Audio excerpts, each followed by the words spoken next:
साथियों, मैं सीमा गुप्ता आज आप सभी के बीच समीक्षा अधिकारी, सहायक समीक्षा अधिकारी प्रारंभिक परीक्षा में सफलता के लिए किस प्रकार से आप एक समग्र समावेशी नोट्स बनाएं ताकि आप उस नोट्स के माध्यम से सफल हो। तो आइए जानते हैं आज मैं इस क्रम में किस सब्जेक्ट को लाई हूँ। साथियों, आज मैं आप सभी के बीच अर्थव्यवस्था विषय पर चर्चा करने वाली हूँ कि किस प्रकार से आप अर्थव्यवस्था से संबंधित अपने नोट्स बनाएं।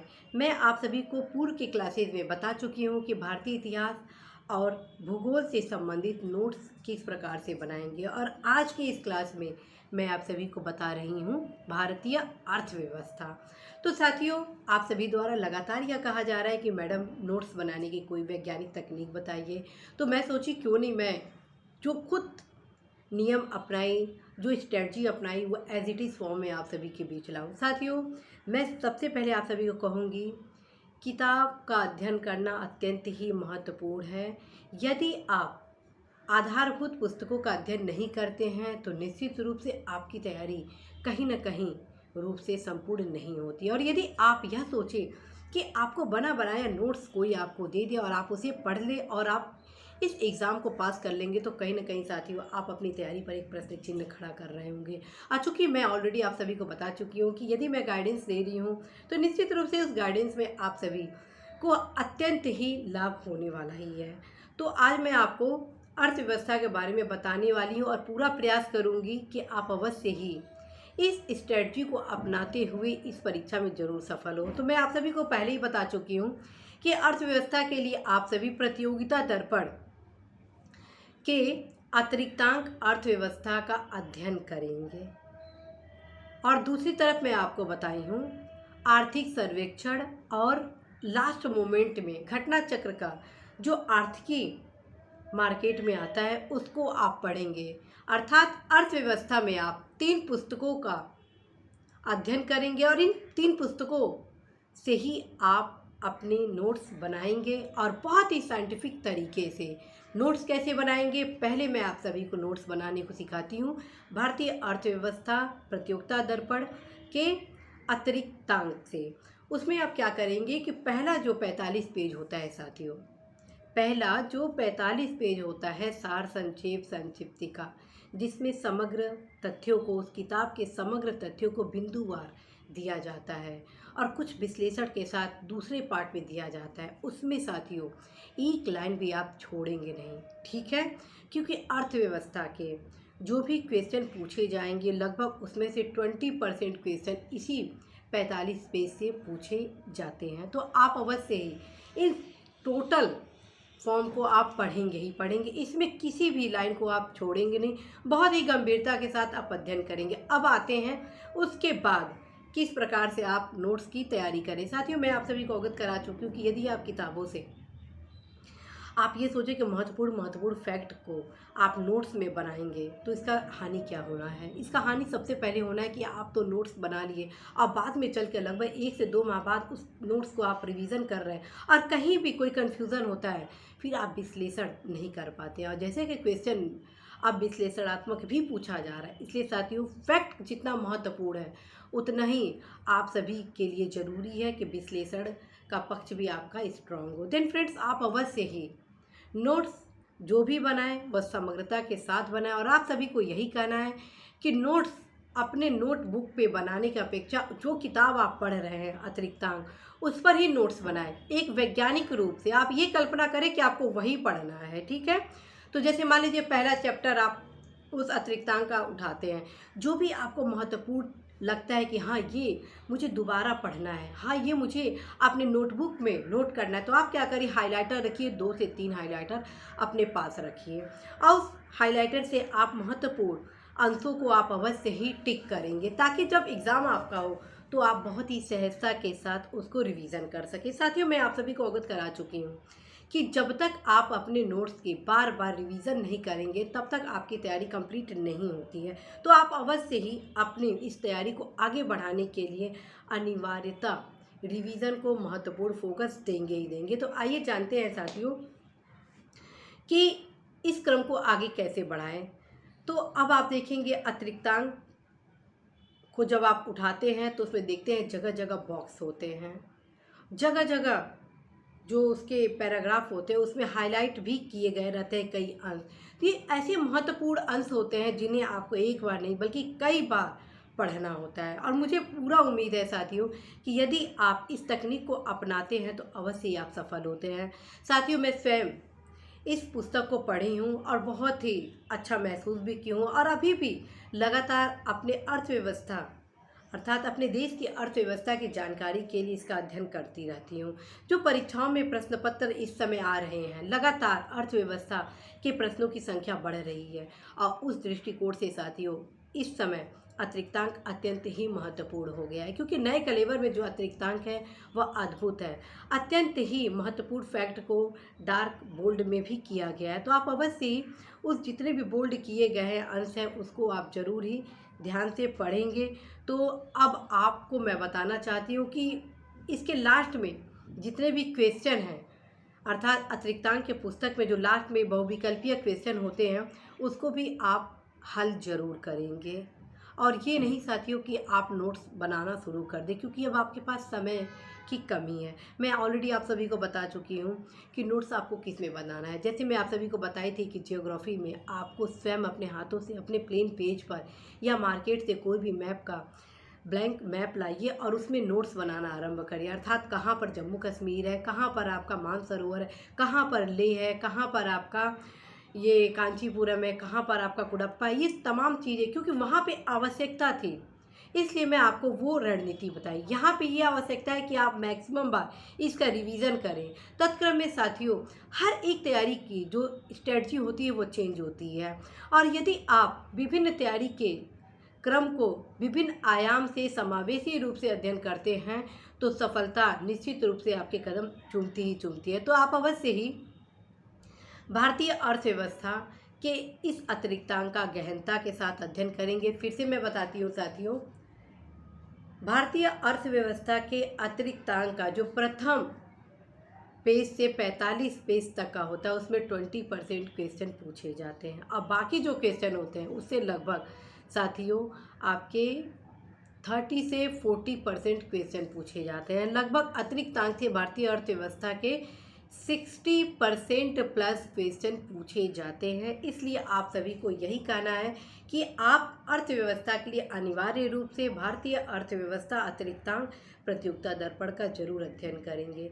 और साथियों जब आप अध्ययन करेंगे तो हर एक पेज पर आप प्रयास करेंगे कि कम से कम 10 से 12 क्वेश्चन आप अपने सेल्फ का टेस्ट सीरीज स्वयं बनाएंगे। यदि आप स्वयं से टेस्ट सीरीज बनाते हैं तो उसका फ़ायदा ये होता है कि आप यह जान सकते हैं कि क्वेश्चन किस प्रकार से बनेंगे, कौन कौन से ऐसे फैक्ट हैं जो अत्यंत महत्वपूर्ण है। चूँकि मैं आप सभी को बता चुकी हूँ कि सबसे पहले आप घटना चक्र के पूर्वावलोकन भारतीय अर्थव्यवस्था का जरूर अध्ययन करेंगे, ताकि आपको पता चल सके कि किस किस पोर्शन से कौन कौन से प्रश्न पूछे जाते हैं, कौन कौन से ऐसे टॉपिक हैं जो कि अत्यंत ही महत्वपूर्ण है। तो आप अनिवार्य रूप से साथियों अर्थव्यवस्था की तैयारी के पूर्व घटना चक्र के पूर्वावलोकन के सारे प्रश्नों को जरूर सॉल्व करेंगे। और घटना चक्र के पूर्वावलोकन में जितने भी प्रीवियस क्वेश्चन है, चाहे वो समीक्षा अधिकारी सहायक समीक्षा अधिकारी परीक्षा का हो, आईएएस का हो, पीसीएस का हो, अदर स्टेट की सिविल सर्विसेज का हो, उन तमाम प्रश्नों का समायोजन उस किताब में किया जाता है, जिससे आप यह देख सकते हैं कि क्वेश्चन किस प्रकार से बनाए जाते हैं और कौन कौन से ऐसे टॉपिक हैं जो कि आप सभी के लिए बेहद ही महत्वपूर्ण है। साथियों यदि आप इस रणनीति को जान जाते हैं, यदि आप क्वेश्चन के पैटर्न को जान जाते हैं कि क्वेश्चन किस प्रकार से पूछे जाते हैं, तो आपके राह बहुत ही आसान हो जाते हैं। आपको कई जगह से यह सूचना मिली होगी कि सबसे पहले आप किताब पढ़ लीजिए, उसके बाद आप प्रैक्टिस सेट करते रहिए। लेकिन मैं आप सभी को ये बताऊंगी कि सबसे पहले आप प्रैक्टिस करें, और वो भी तो कोई प्रैक्टिस नहीं, जो पूर्व के क्वेश्चन है उसका बस प्रैक्टिस करें। साथियों पूर्व के क्वेश्चन प्रैक्टिस आप कर लेंगे तो जब आप किताब पढ़ेंगे तो आपको नॉलेज हो जाएगा कि कौन कौन से अंश अत्यंत ही महत्वपूर्ण है, ये टॉपिक भी मुझे पढ़ना होगा और इस टॉपिक पर बेहद ही फोकस करना होगा। हमारे युवा साथी सबसे गलती ये करते हैं कि वो सबसे पहले किताब पढ़ लेते हैं, उसके बाद प्रैक्टिस करते हैं और फिर समय अभाव के कारण जितने भी महत्वपूर्ण अंश होते हैं वो उनका छूट जाता है।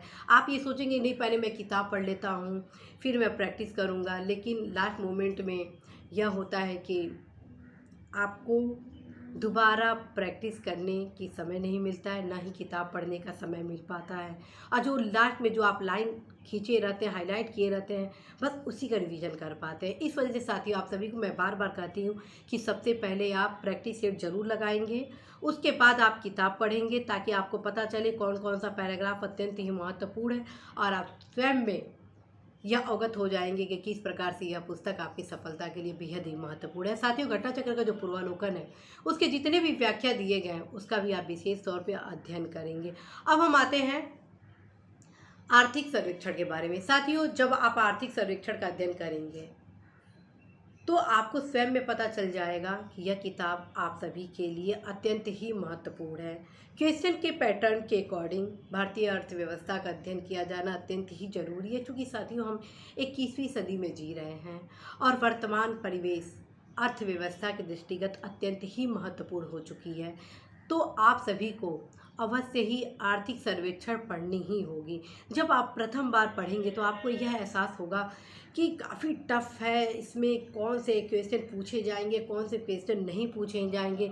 लेकिन जब आप पहले प्रतियोगिता दर्पण के अतिरिक्तांक का अध्ययन कर लिए होंगे, उसके बाद आर्थिक सर्वेक्षण पढ़ेंगे तो आपको यह किताब बहुत ही सहज लगेगा पढ़ने में। और जब आप पढ़ेंगे तो पहले क्रम में ही साथियों, आप जो भी महत्वपूर्ण आपको फैक्ट लगे, आंकड़े लगे, उनको ज़रूर आप टिक जरूर करेंगे, ताकि लास्ट मोमेंट में आप अवश्य ही अनिवार्य रूप से इसका रिवीजन कर सकें। साथियों, मैं बार बार आप सभी को कहती हूँ कि परीक्षा के आखिरी दौर में आप सभी अपने नोट्स को ज़रूर अध्ययन करें। जितने भी किताब के लाइन बनाए हैं उसका ज़रूर अध्ययन करें। नोट्स किस संदर्भ में? नोट इस संदर्भ में कि अभी मैं आप सभी को क्रमबद्ध रूप से अध्ययन करा रही हूँ कि किस किस सब्जेक्ट में आपको स्वयं के नोट्स बनाने होंगे। और उसी क्रम में मैं पिछली बार आप सभी को बताया कि भूगोल में आपको स्वयं के नोट्स बनाने होंगे। लेकिन आज अर्थव्यवस्था के लिए मैं बता रही हूँ आपको नोट्स बिल्कुल बनाना नहीं है, बल्कि इन किताब में ही आपको टिक लगाना होगा। ठीक है? तो आज की जो रणनीति है थोड़ी डिफरेंट है, क्योंकि डिफरेंट के साथ समग्रता जरूरी होती है। आप ये सोचें कि नहीं, सारे सब्जेक्ट की तैयारी आप एक ही आधार पर करेंगे तो ये संभव नहीं है। तो आप भारतीय अर्थव्यवस्था का जो आर्थिक सर्वेक्षण का अध्ययन करेंगे तो जितने भी महत्वपूर्ण फैक्ट है उस पर आप अनिवार्य रूप से टिक लगाएंगे और उस टिक को बार बार रिवीजन करेंगे।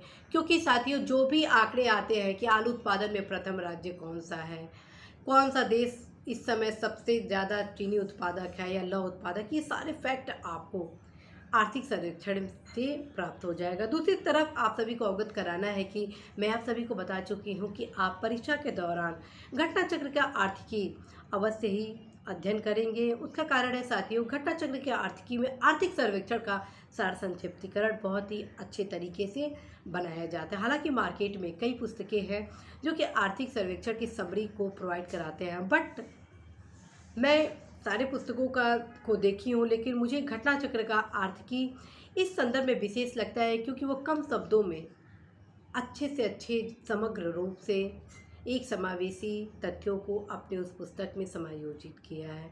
तो तथ्यों की जानकारी के लिए घटना चक्र के आर्थिकी का आप अवश्य ही अध्ययन करेंगे, काफ़ी आप लाभ की स्थिति में होंगे। तो साथियों, आज मैं आप सभी को बताई कि आप अपना नोट्स कैसे बनाएंगे, और जो घटना चक्र का आर्थिकी है उसका हर एक लाइन अत्यंत ही महत्वपूर्ण है, क्योंकि वो ऑलरेडी आर्थिक सर्वेक्षण का समरी होता है। तो उसमें साथियों आपको बिल्कुल भी टिक नहीं लगाना है, क्योंकि हर एक लाइन उस किताब का अत्यंत ही महत्वपूर्ण है और आप उसको 2 बार कम से कम ज़रूर पढ़ेंगे। फिर से मैं बताती हूँ, आप सभी अतिरिक्तांक के जो 45 पेज है उसका समग्र अध्ययन करेंगे, क्योंकि उसे 20 से 30% क्वेश्चन पूछे जाएंगे, बाकी किताब से लगभग 40% क्वेश्चन पूछे जाने हैं। और खुद हर एक पेज से आप 3-3, 4-4 क्वेश्चन बनाने का प्रयास करेंगे और उसको 1 माह बाद या 15 दिन बाद उसको ज़रूर ही हल करेंगे। और इन सारी प्रक्रियाओं के पहले आप घटना चक्र के प्रीवियस क्वेश्चन जो हैं, जो कि RO, ARO, IS, PCS, other state की सिविल सर्विसेज के क्वेश्चन जिसमें समायोजित किए जाते हैं, उसका आप अध्ययन करेंगे। और अंत में आप क्या करेंगे, जब आपका परीक्षा आपके बहुत ही करीब हो और आप ये सोच रहे हो कि मेरी तैयारी हुई है कि नहीं हुई है, मैं क्या करूं, और जब आपका कॉन्फिडेंस लूज हो रहा हो, फिर आप ये मान के चले कि आपकी तैयारी कंप्लीट है। माइंड सेट को अपने स्ट्रॉन्ग करें साथियों। यदि आप पढ़ते हैं तो ये मान के चलें कि सबकॉन्शियस माइंड में आपके सारे फैक्ट समायोजित हो गए हैं। यदि आप साइंटिफिक तरीके से तैयारी करते हैं तो ये जो आपका कॉन्फिडेंस है वह धरातल पर भी दिखेगा और आप न सिर्फ इस परीक्षा में सफलता प्राप्त करेंगे बल्कि बेहतर रैंक भी प्राप्त करेंगे। तो साथियों, आप अवश्य ही लास्ट टाइम में अपने माइंड सेट को अत्यंत ही स्ट्रॉन्ग करेंगे। और जितने भी मैं ये किताब तीनों बताई हूँ, अर्थात घटना चक्र का आर्थिकी, इको सर्वे, जो कि ये तीनों पुस्तक अर्थात प्रतियोगिता दर्पण का अतिरिक्तांक और आर्थिक सर्वेक्षण आपको हिंदी मीडियम और इंग्लिश मीडियम में भी मिलना है। आर्थिक सर्वेक्षण ये घटना चक्र का जो आर्थिकी है वो संभवतः बस हिंदी में ही निर्गत होता है, लेकिन आंकड़ों का अध्ययन आप अवश्य ही करेंगे यदि आप इंग्लिश मीडियम के हैं। और यदि आप इंग्लिश मीडियम के हैं तब भी मैं आप सभी को कहूँगी कि आप अवश्य ही पूर्वालोकन का अध्ययन करें। उसका कारण है साथियों कि यदि आप घटना चक्र का पूर्वालोकन का अध्ययन करते हैं तो उसमें आपको बहुत ही सही प्रश्नों का उत्तर मिल जाएगा। उसका कारण है साथियों, जो अन्य पब्लिकेशन के थ्रू जो भी प्रीवियस क्वेश्चन है उसमें मैक्सिमम क्वेश्चन के जो उत्तर दिए गए हैं वो गलत दिए गए हैं और जिस प्रकार से इसमें व्याख्या किया गया हर प्रश्नों का वह अद्भुत है।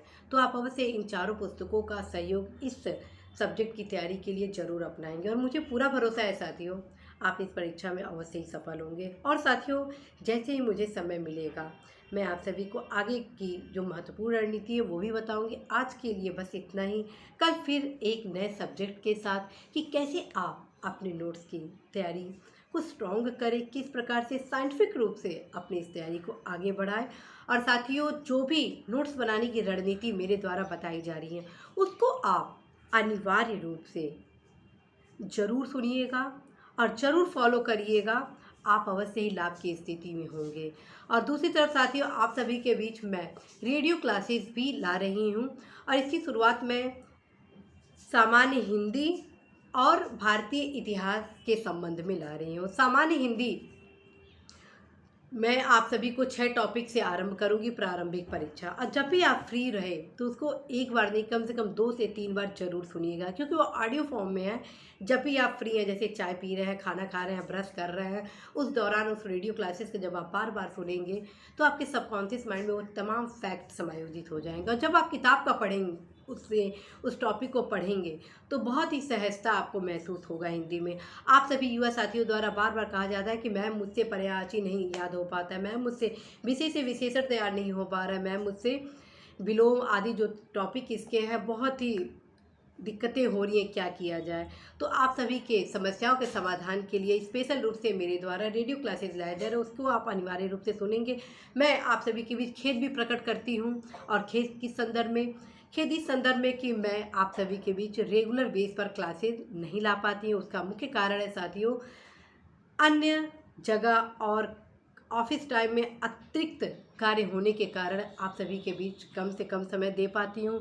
बावजूद वीकेंड पर पूरा प्रयास होता है कि आप सभी के बीच मैं 2 से 3 घंटे का क्लासेस ले लूँ, ताकि आप सभी को जो भी समस्या है आप सभी की वो दूर हो सके। इसी आशा विश्वास के साथ साथियों, मैं सीमा गुप्ता आज आप सभी से विदा लेती हूँ कि निश्चित रूप से आप अपनी तैयारी को आगे बढ़ाएंगे और जो भी समस्या होगी आप अवश्य ही कमेंट बॉक्स के माध्यम से उपलब्ध कराएंगे, क्योंकि आप सभी की समस्याओं को देखते हुए ही मेरे द्वारा आप सभी के बीच क्लासेस लाए जाते हैं। नमस्कार।